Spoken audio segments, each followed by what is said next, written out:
नमस्ते, Vande Mataram. Revolution India channel नए भारत की आवाज़ पर आप सबका हार्दिक स्वागत, अभिनंदन। दर्शकों, जैसे कि हर बार मैं एक वायदा करता हूं, किसी ना किसी ऐसी खास शख्सियत से मुलाकात कराऊंगा और आज के हमारे खास मेहमान सहायक कृषि अभियंता डबल एई एग्रीकल्चर डिपार्टमेंट श्रीमान सुधीर कुमार जी हमारे साथ मौजूद हैं। सुधीर कुमार जी, आपका रिवॉल्यूशन इंडिया चैनल पर हार्दिक स्वागत, अभिनंदन। हाँ जी, बहुत बहुत धन्यवाद आपका भी। जी जी, मैं सुधीर कुमार, सहायक कृषि अभियंता, कृषि तथा किसान कल्याण विभाग, रिवॉल्यूशन इंडिया चैनल में जो ये आए हैं, मैं इनका स्वागत करता हूं और इन्होंने आज मुझे बोलने का मौका दिया है, मैं इनका अभिनंदन भी करता हूं। जी सुधीर जी, हम जानना चाहते हैं, आप सरकार के महत्वपूर्ण एक पद पर मौजूद हैं और हर जिले में कृषि सहायक अभियंता की एक ही पोस्ट है, जितनी जानकारी हमारे पास है। तो किस प्रकार से बतौर अभियंता आप सरकार, शासन, प्रशासन और किसानों के बीच में कड़ी का काम करते हैं, थोड़ा बताते चलें। किस प्रकार की सरकारी योजनाएं हैं जो जिनका जिम्मेवारी आपके कंधों पर रहती है कि वो योजनाएं, सरकार की योजनाएं आप आम किसानों तक पहुंचा सकें? जी सुधीर जी। तो एक तो हमारी है CRM, फसल अवशेष प्रबंधन योजना है। इसमें कृषि यंत्र 50% किसानों को अनुदान पे दिए जाते हैं। जी इसमें सुपर सीडर है, हे रैक है, रिवर्सिबल एम्बी प्लो है, चॉपर है, बेलर है, कटर है और SMS है। ये यंत्र हैं।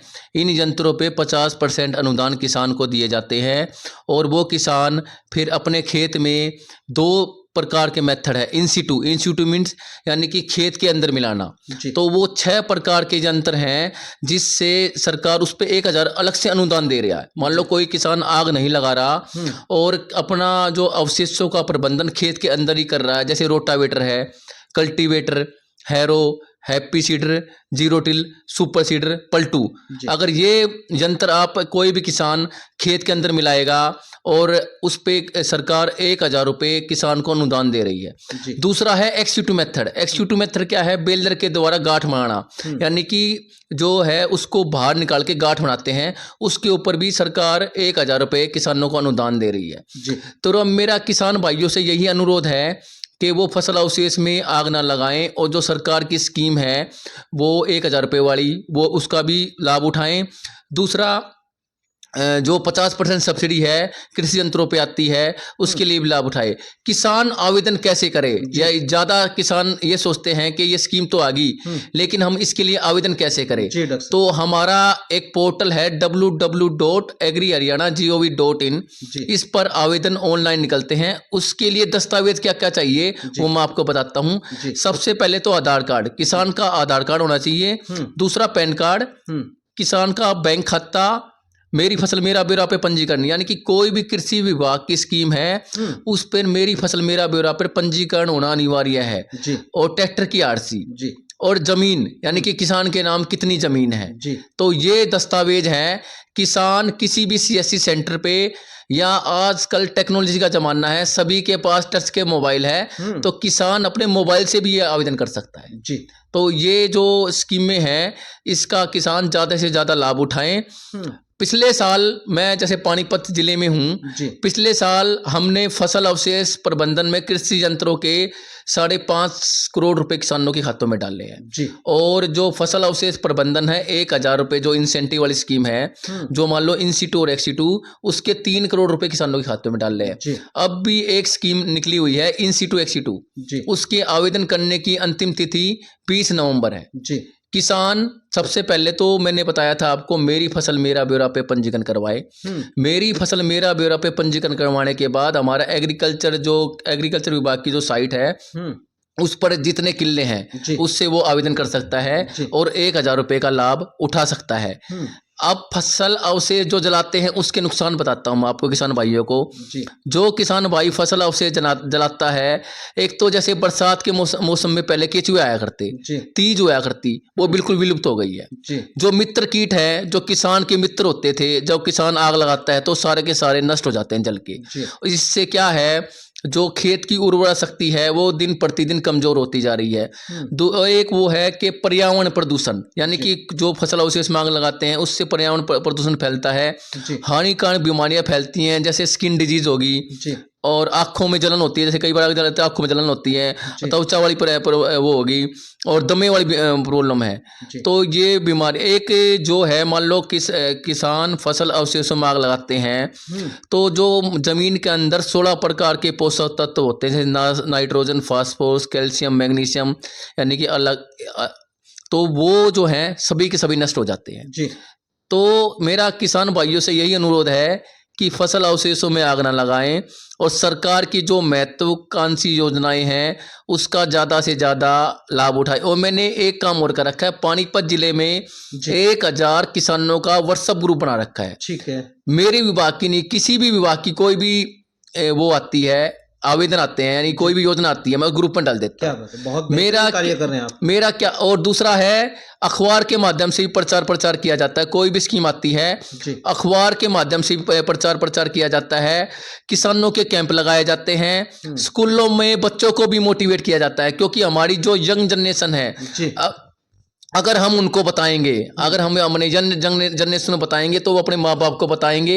माँ बाप से बताने के क्या होगा कि अगर जो यंग जनरेशन है उनको ज़्यादा दिमाग में पड़ता है, वो अपने माँ बाप को पढ़ाएंगे तो वो भी हमारे जो फसल अवशेष है उनको रोकने में सहयोग दे। आपका जो मीडिया है, मीडिया भी बहुत ही सहयोग दे रही है, क्योंकि मीडिया का जो मीडिया है, आप भी जगह जगह ये प्रचार फैलाते हो कि अवशेष ना जगाएं, तो मीडिया का भी बहुत महत्व है। तो इन्हीं बातों के साथ मैं अपने शब्दों को विराम देता हूँ। धन्यवाद। सुधीर जी, आपने बहुत महत्वपूर्ण बिंदु और महत्वपूर्ण जानकारी किसान भाइयों के लिए और आम जनमानस के लिए और पर्यावरण के संरक्षण के हेतु आपने दी। लेकिन हम जानना चाहते हैं, जिस प्रकार से जनसंख्या है किसानों की, कितना वो बजट सरकार द्वारा निर्धारित किया जाता है कि इस बार हमने इतनी मशीनें किसान भाइयों को देनी है, या मशीनें वो इंडिविजुअल किसान को मिलती हैं, या कोई एक सोसाइटी उनको बनानी पड़ती है तब वो मशीनें उनको मिलती हैं, और मिलती हैं तो किस सब्सिडी पर मिलती हैं, थोड़ा बताते चलें जी सुधीर जी। जैसे जो फसल अवशेष प्रबंधन है, जो भी व्यक्तिगत किसान है, जो भी आवेदन करता है सभी को दी जाती है। पिछले 3 सालों से जो भी किसान आवेदन करता है, पर्याप्त बजट है, और ये जो फसल अवशेष प्रबंधन है सभी को दी जाती है। जो कस्टमाइज सेंटर का प्रोजेक्ट था 5 साल तक था, 2017 से लेके 21 तक 5 साल तक वो प्रोजेक्ट है। उसके बाद स्कीम चेंज हो गई, पेडिस्ट्रा मैनेजमेंट की स्कीम आई है, उस पे भी जो सोसाइटी है, व्यक्तिगत किसान है, कोई भी आवेदन कर सकता है। तो उसका भी जो प्रोजेक्ट है उसका 1 करोड़ का प्रोजेक्ट है, क्योंकि उसमें बड़ी मशीनरी है जी। 1 करोड़ और 1,80,00,000 रुपए का, तो वो भी स्कीम अंडर प्रोसेस है जी। तो जो भी है सोसाइटी को मिलती है और व्यक्तिगत किसान को मिलती है, जो भी आवेदन करता है सभी को दी जाती है जी। आपने पराली की गांठ बनाने की बात की, उस मशीन का बताते चले उसकी क्या कीमत है, और सब्सिडी के बाद वो किस कीमत पर किसान भाइयों को मिल सकती है जी, और कितने दिन के बाद उपरांत वो मिल जाती है अप्लाई करने के? जैसे पराली की गांठ बताया, इसमें 3 यूनिट हैं जी। एक तो है सबसे पहले स्लेसर, रोटरी स्लेसर जी। उसकी है, पहले तो क्या है कि उसकी जो है, पहले तो जो पराली जो कंबाइन से जो धान करती है, तो जो वो है उसको काट के बारीक बारीक टुकड़ों में बिखेर देता है। 3 दिन बाद चलता है हेरैक। हेरैक है वो क्या है, लाइन बना देता है जी। उसके बाद चलेगा 1 या 2 दिन बाद बेलर। तो टोटल ये जो है इनकी कॉस्ट है 15 लाख के आसपास जी।